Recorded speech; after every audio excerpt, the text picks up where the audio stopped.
Before we get started, please note the information being presented is general information based on the agency's current understanding of the subject matter.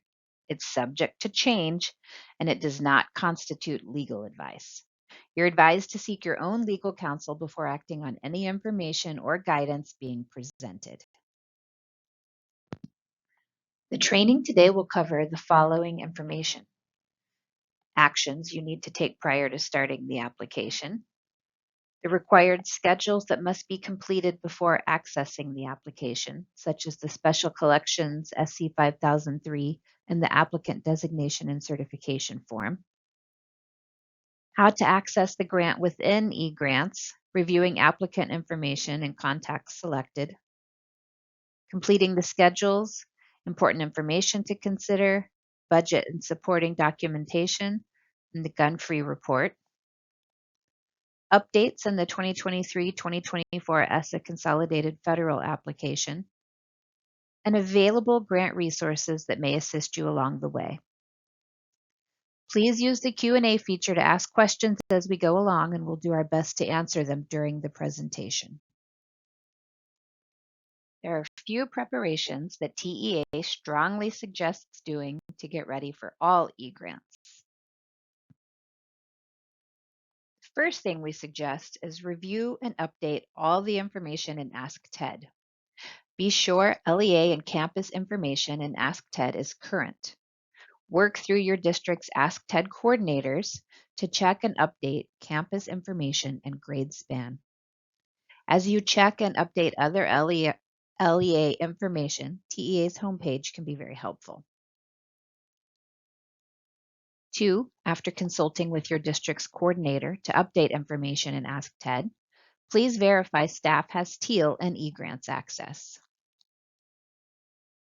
3, obtain a copy of the most recently approved 2022-2023 ESSA application. Review it and look at the negotiation items if there were any to avoid renegotiating the same items year to year. Then use that last year's application as a guideline to complete this year's application. 4, be sure the LEA contacts are updated. And remember, this isn't just for ESSA. Information in the Contacts tab includes special education and Perkins contacts as well. Be sure to include the grantee official who will be certifying and submitting the Schedule SC 5003, the ADC form, and the grant applications. Include also the primary and secondary contacts for ESSA, SPED, and Perkins, and others who may submit negotiation responses for the original grant and subsequent amendments. 5, use Chrome as your internet browser. 6, coordinate with other staff members. Collaborate with special education and Perkins staff members who also have a stake in completing the contacts information and the SC 5003. Work with business office staff to be sure items budgeted in the application are properly coded. For example, knowing your LEA's capitalization level is key for properly budgeting supplies and capital outlay. Knowing that capitalization level may help to avoid amendments later in the year. Work with those involved with the comprehensive needs assessment and properly document activities in the grant application. There should be a strong connection between needs identified through the CNA and those provided by the grant. Fiscal agents should begin communicating and setting up agreements with member districts. If you need a list of your SSA members, access your current ESSA application, and on Schedule BS 6001, there's a button that will produce a report of current SSA members. One more group you may begin to consult with are the private nonprofit organizations, and start having meaningful consultations about ESSA in order to complete Schedule PS 3099, Private Nonprofit School Equitable Services Schedule. Here's a look at the first schedules that need to be submitted to start working on the ESSA grant application. The due date for the 2023-2024 ESSA Consolidated Grant application is September 1, 2023. There are more than 3 full months to submit this grant. However, we strongly recommend you do not wait until the last minute and that you submit your application as early as possible. 2023-2024 planning amounts have been calculated and are posted on TEA's entitlement page. Now let's take a look at the SC 5003, the Formula Grants Consolidated Schedule. Before you can access the ADC and the application, the SC 5003 must be completed. In eGrants, open the SC 5003 schedule under the Special Collections tab. All eligible applicants must complete and submit the special collection form before gaining access to the ESSA application. If the form does not appear or the status shows closed, contact your TEA negotiator. All 3 grant programs, ESSA, SPED, and Perkins, will need to include any barriers to equitable access and participation for groups receiving services. Once Parts 1 and 2 have been completed by all grant programs, the authorized official will certify and submit the SC 5003 to TEA. Hello, my name is Tammy Michaels, and now that we have the SC 5003 completed, we will have access to the Application Designation and Certification Form, or ADC. Now that the SC 5000 has been submitted, the grant application will appear under the Grants tab under Apply for Eligible Grants. It will show you the list of grant names ready to open. Click on the 23-24 ESSA grant. Under the ESSA grant, there will be a list of different forms. Go ahead and select the 23-24 ESSA Application Designation and Certification Form. If you are unable to see the form or it's marked closed, please contact your negotiator promptly.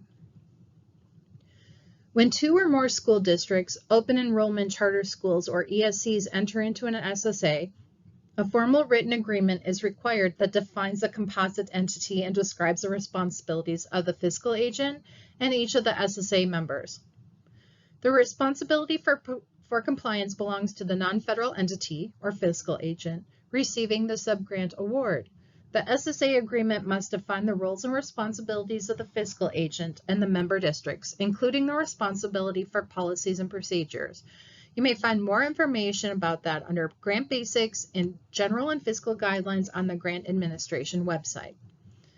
At the end of the Part 1 schedule, there is a link for the LEA's current entitlements. Part 2 is a certification and incorporation. The grantee official will select his or her name from the select contacts listed in the Authorized Official section. Next, the system will populate automatically the submitter information, and then Authorized Official can go ahead and click the Certify and Submit button. Once the ADC form is completed and submitted, the ESSA grant will appear and be ready to work. Now that you have access to eGrants, let's review how to apply for the ESSA Consolidated Grant. We ask that you complete these first few schedules in this specific order, as information from these schedules populate onto other schedules. Note that the contacts may be updated anytime during the grant period without submitting an amendment. Just go into the GS 2100, update the contacts, and save the schedule. The second schedule we would like you to complete is the PS 3109, the REAP Funding Transferability Schedule. If you are not choosing to use REAP or transfer, then only complete the Does Not Apply boxes in both Parts A and B. Save the schedule and move on to the next schedule. If you are choosing REAP or funding transferability, we'll go over the 2 options available. Only LEAs that are SRSA or Small Rural School Achievement Program list are eligible to apply for REAP. REAP allows more flexibility in using the Title IIA and or Title IVA funds for activities under the title program you're reaping into. Funding transferability is the LEA notifying TEA that you're transferring your Title IIA and or Title IVA funds to the title program you have indicated to be used for allowable activities under that title program. Please be aware that money will still be under the original title program on the program budget summary, or BS 6001. However, you will budget the REAP transferred funds as they will be used for activities that are REAPed or transferred into. If the district is not on the SRSA list and you are not eligible to REAP, funding transferability is available to all organizations. The third schedule to complete is the PS 3099, Private Nonprofit Schools Equitable Services.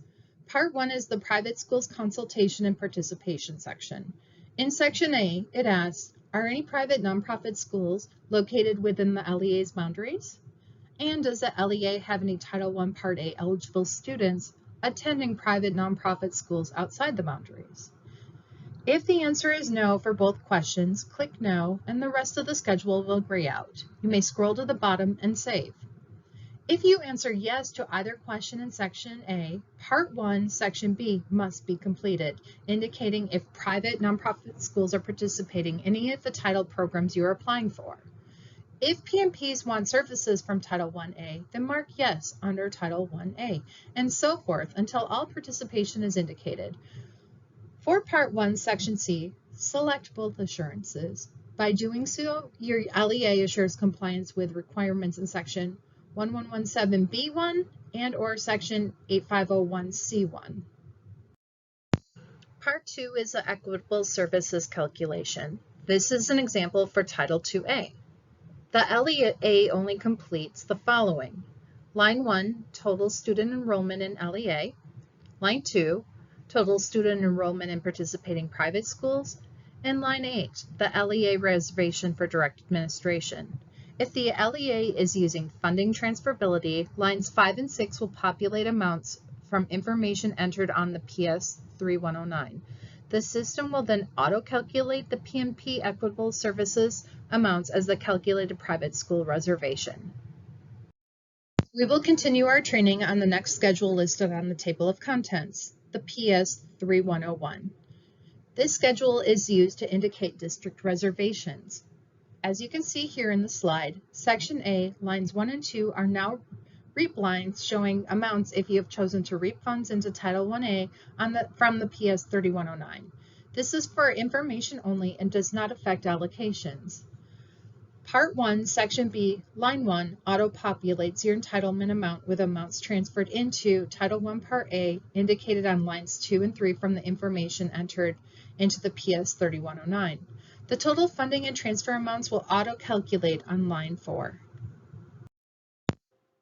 Determine which reservations you will be applying for and select the NA box for any reservations you will not apply for. If your total funding and transfer amount from line 4 in Section B is $500,000 or more, a minimum of 1% of that total funding and transfer amount must be reserved in line 1. Line 2. If Title 1A funds are being used for equitable services to private nonprofit students, the amount calculated in the PS 3099, Part 2, Section A, Question 11, is the amount you should enter on line 2. Line 3. If an amount was entered for admin on the PS 3099, Part 2, Section A, Question 10, that amount should be entered on line 3. Line 4.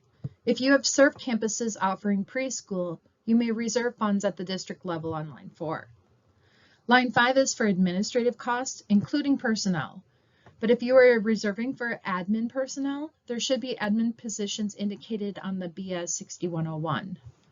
Line 7 requires you to enter at least $100 for services to homeless students. Lines 8 and 9 are reservations for students in neglected and/or delinquent facilities. Line 10 is for foster care transportation, and line 11 is for other reservations. Please describe the other costs in the box in line 11. We often see ESSA contracts listed here.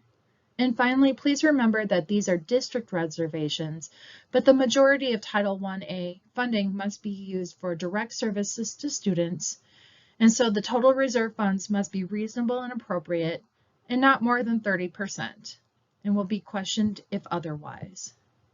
Remember to save the schedule. Here are the updates to the 23-24 PS 3101. Unexpended funds from the prior year column is enabled if the current year BS 6001 carryover, Part 1, Line 4, Title 1A amounts have been populated and have been saved with changes. Or funds were reserved in the prior year, PS 3101 final version, on Part 1C for the activities referenced, lines 1 and or 2.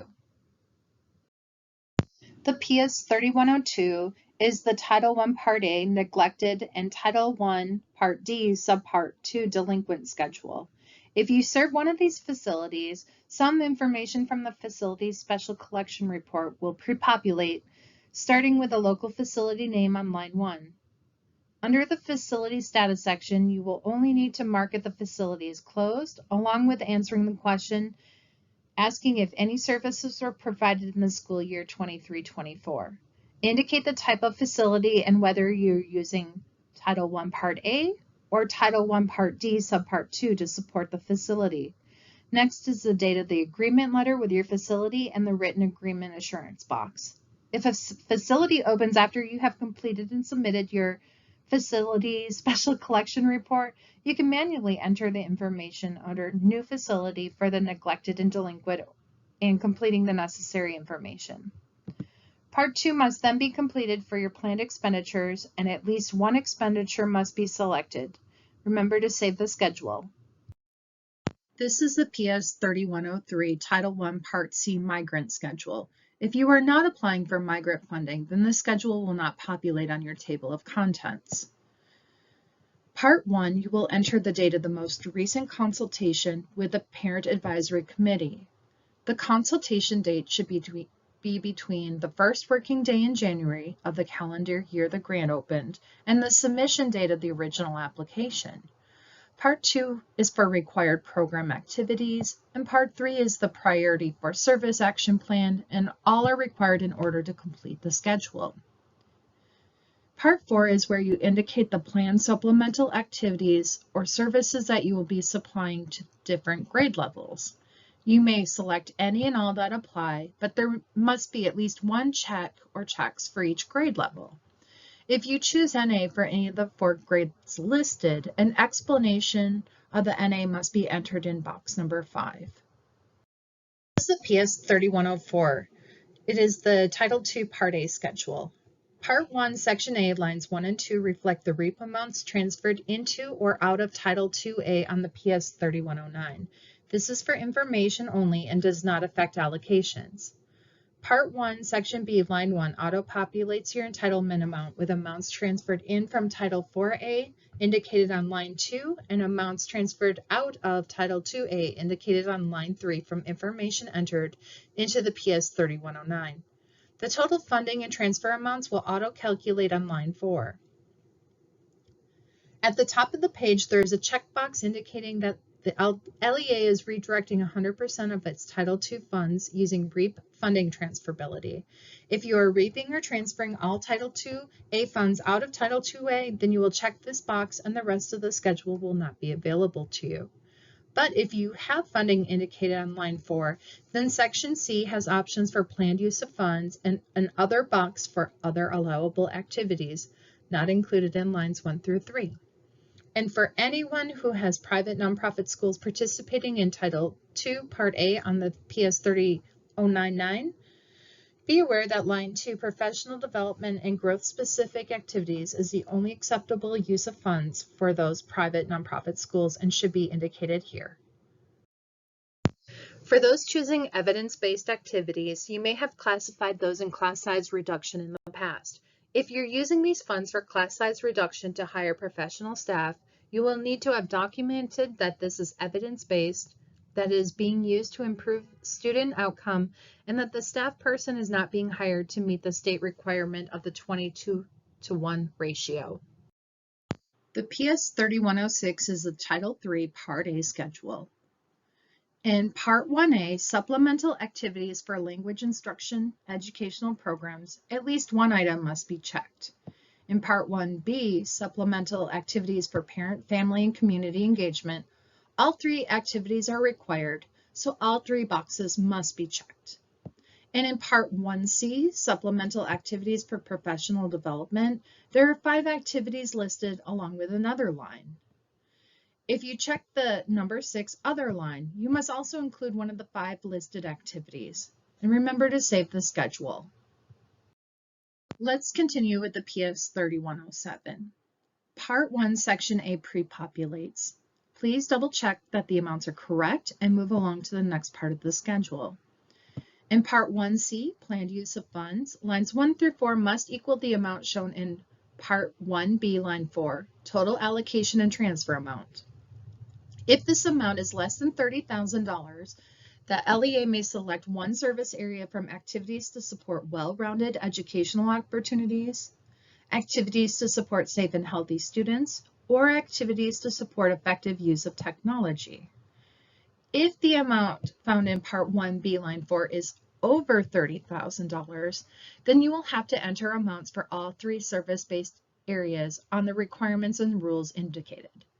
For example, funding for line 2, activities to support well-rounded educational opportunities, must be a minimum of 20% of the total budget if Part 1B, line 4 is $30,000 or more, and so on.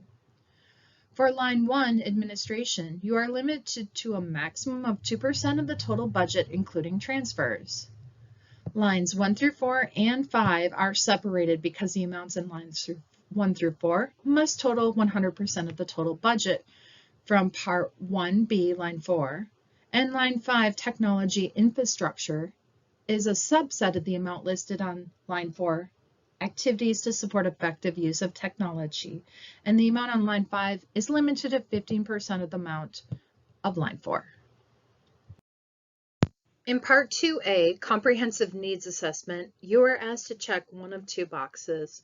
Line 1 is required if the amount in Part 1B, line 4, is $30,000 or more. You are required to conduct a comprehensive needs assessment, or if the amount in Part 1B, line 4 is less than $30,000, a comprehensive needs assessment is not required. Parts 2B and 2C are required to complete the schedule. Parts 2D, E, and F speak to the activities you indicated above in Part 1C. So if you put all of your money into support for safe and healthy students in Part 1C, you would only need to check the box for Section E. The PS 3114 is the Title III Part A immigrant schedule. If you did not apply for immigrant funding, you will not see the schedule on the table of contents. For Part 1A, supplemental activities for language instruction educational programs, at least one activity is required. In Part 1B, supplemental activities for parent, family, and community outreach. NA is acceptable as these parent, family, and community outreach activities are not required for immigrant funding. And in Part 1C, supplemental activities, support for personnel, for teachers and paraprofessionals, you can select recruitment, training, or NA because professional development is also not required for immigrant funding. Once you have completed this, please remember to save. Here you see the updated SC 5000 schedule. ESSA program staff will offer a statewide training on the SC 5000 on June 8th at 9 a.m. You may register on the Federal Program Compliance page under statewide trainings. Organizations may further be assisted by the SC 5000 guidance document within the Grant Opportunities page under the 2324 ESSA grant.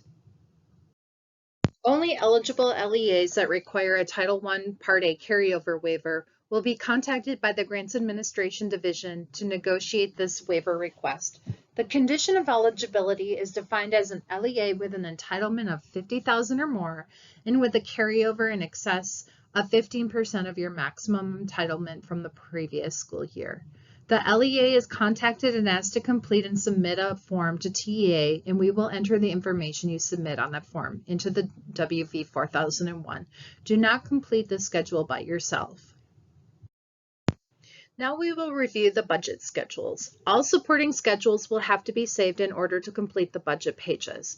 If you do not have any funds budgeted under a specific budget code, you will still need to open the supporting schedule and save it. Part 1 shows your available funding for each fund source. These amounts are pre-populated based on how you submitted your ADC.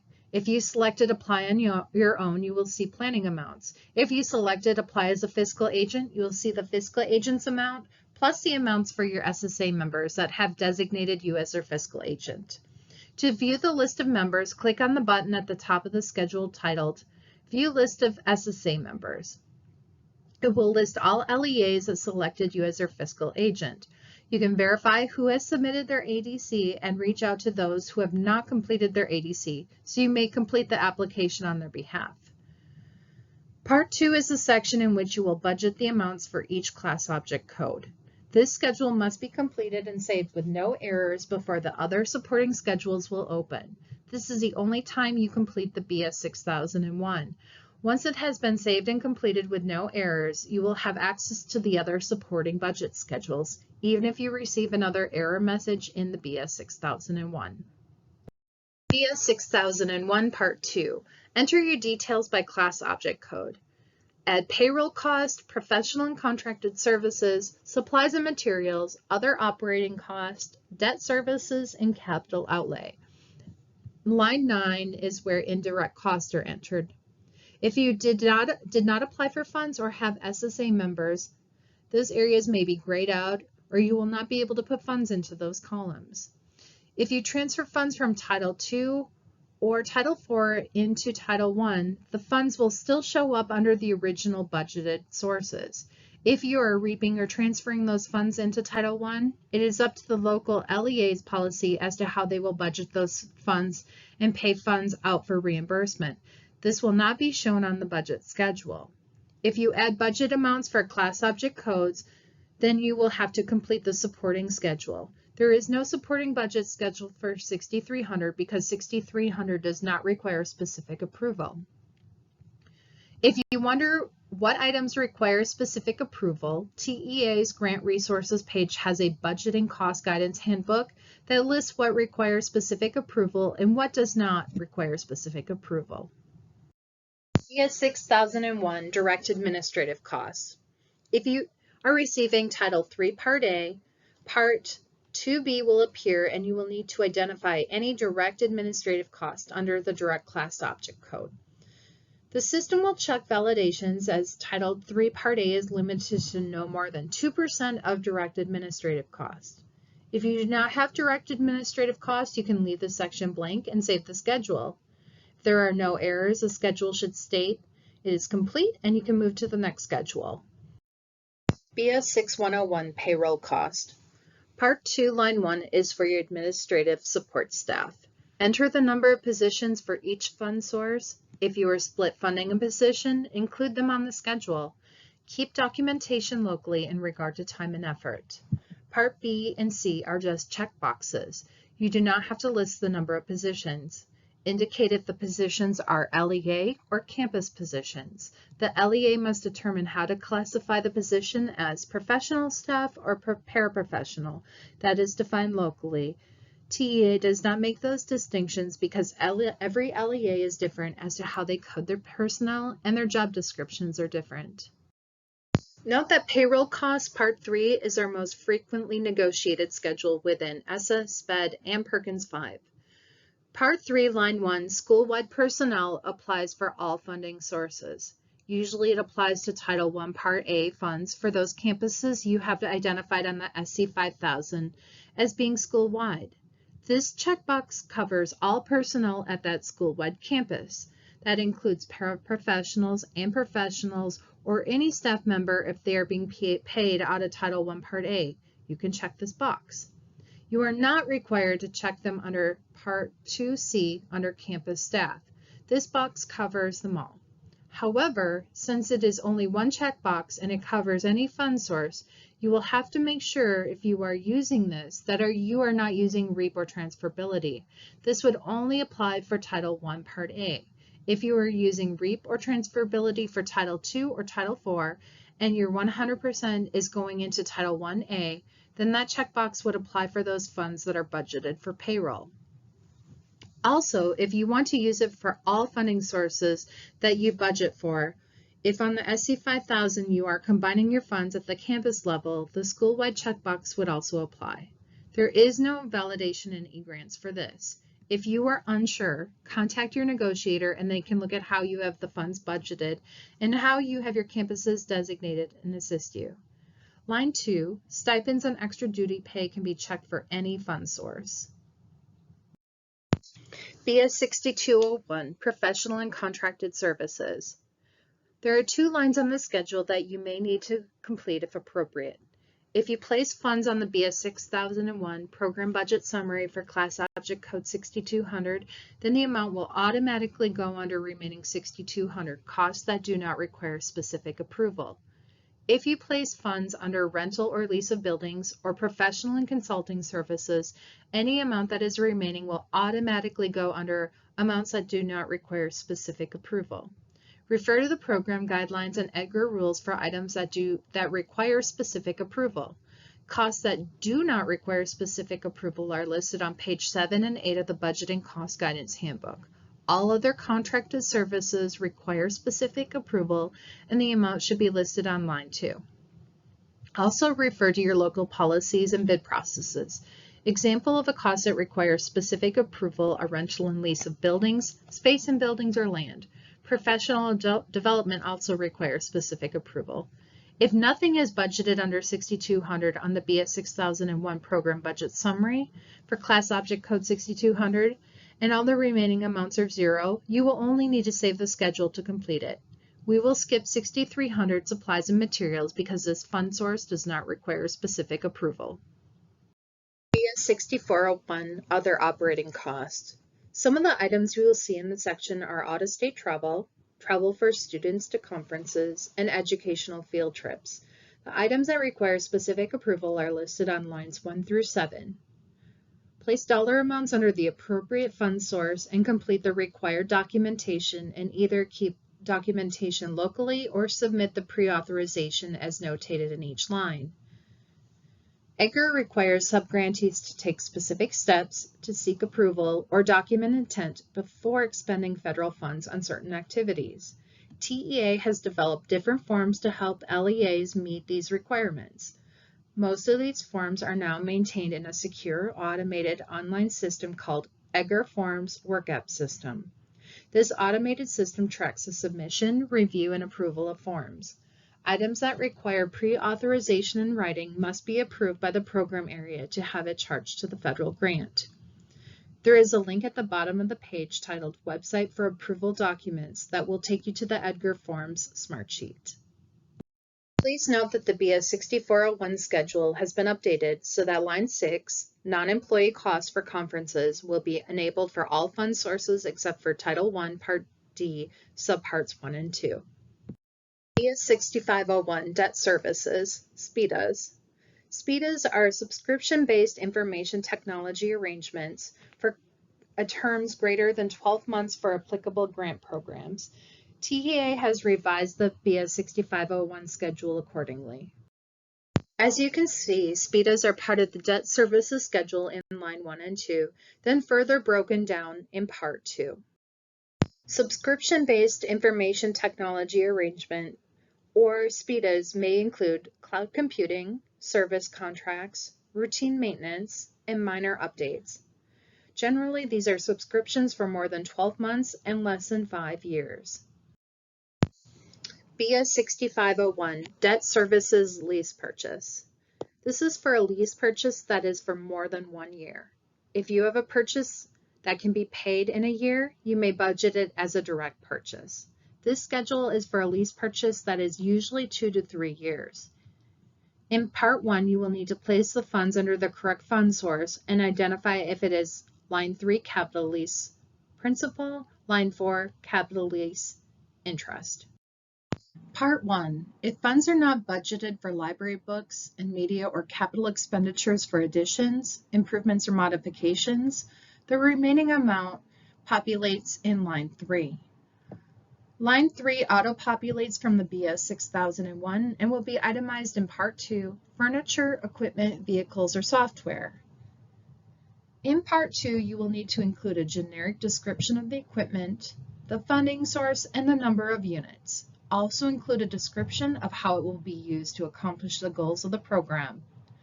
We no longer ask for dollar amounts or campus numbers, but we do need to know the number of units and a description. Please ensure that you do not use brand names. If line 3 is 0 and you enter something in part 2 for equipment, you will receive an error message that you do not have enough funds budgeted to include the equipment.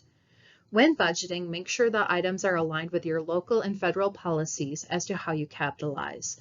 EGRA rules state that a single unit with a cost of $5,000 or more must be capitalized. If your LEA has a more restrictive capitalization threshold, then use the one that is more restrictive. Some districts have a capitalization threshold of $500. Therefore, anything that is $500 or more needs to be placed in $6,600. It must also be an allowable cost. Capitalized items should be identified at your local level for the campuses and eligible students and documented in the CNA and DIP. If an item that is an unusual cost, it may require pre-authorization in writing. Negotiators will not have you remove the item if it is an unusual cost. We want to remind you that you may need to complete a form for unusual cost and receive approval, even if it is approved in the application and you have a NOGA. It is your responsibility to submit the documentation to request this in a timely manner before you purchase these items. PR 6000 22-23 District Gun-Free Report. This is a reminder that the gun-free report must be submitted in order to receive the district's NOGA. The report opened on May 3rd of 23 and is due by June 29th of 23.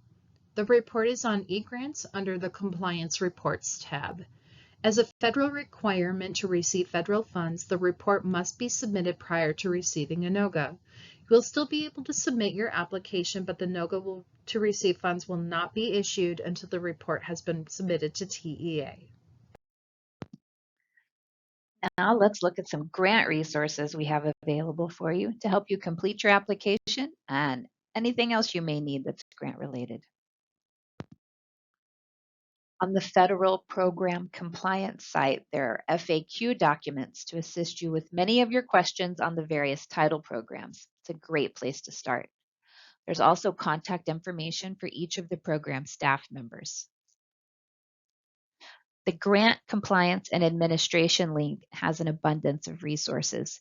You'll find information about emergency assistance to non-public schools, information about available grant programs, a brief summary of divisions in grants administration and department functions, and other useful resources.